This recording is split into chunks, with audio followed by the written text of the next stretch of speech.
The little, towns within the Boland gets to a standstill when these clubs play, and they go and support that. When my team is traveling and I can't get there, it's live streamed. So all of a sudden, you've created this amazing community in the Boland, all following their players.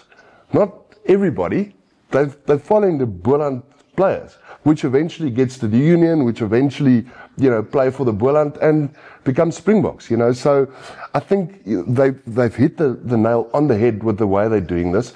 And again, like you say, Duitser's got the guys from Sanlam and these boys involved. And again, we met with them as well. Their hearts are so pure in this. They really want to give people opportunities. They want to see youngsters off the streets into purpose-driven values, and it's just incredible.